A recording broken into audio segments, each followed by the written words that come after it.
Short but sweet is a pretty appropriate way to describe 2001's Max Payne. It's also a good way of describing the new sequel. It's a game that really fulfills a lot of the same intentions as the original game, and by and large, it's a very satisfying follow-up to the original Max Payne, which is great news for fans of that game. Max Payne offered just an incredible and cinematic shooting experience. It was a little on the short side, but I think history has shown that it was just a really top-notch action game. Other games have tried to do what Max Payne did since then, but haven't really succeeded, not until now anyway, with the release of Max Payne 2, The Fall of Max Payne. It's once again a moody and dark tale styled after kind of pulp detective novels or graphic novels.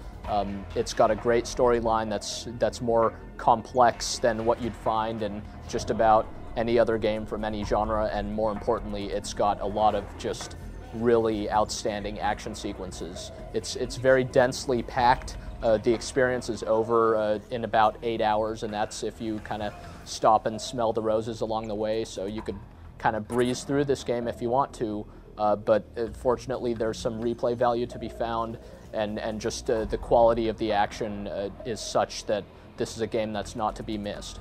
Max Payne 2 is being billed as a film noir love story. Indeed, Max Payne, now a detective, is kind of hot on the trail of this potential love interest of his, Mona Sachs.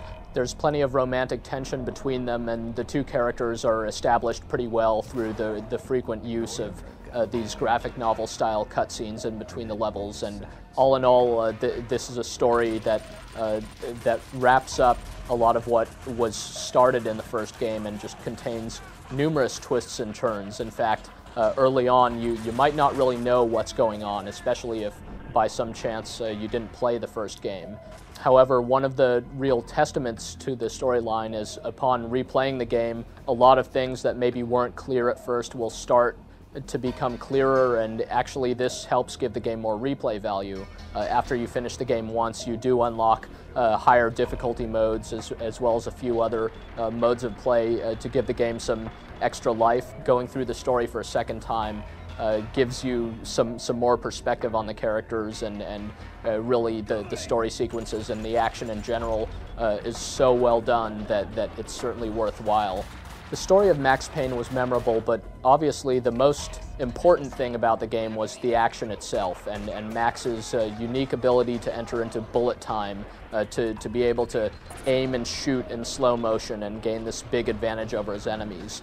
Bullet time is actually quite a bit different in Max Payne 2 than it was in the original game.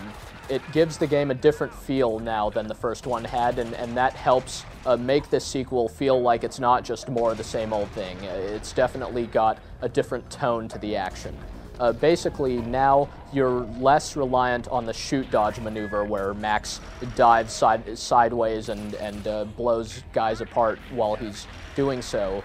Now, the main use of bullet time is just to trigger it when you're about to enter into combat, and then you just run right into the thick of things and start blowing guys away. And as you kill people in bullet time, the bullet time's potency actually increases, and the world slows down even more, whereas Max himself speeds up. And soon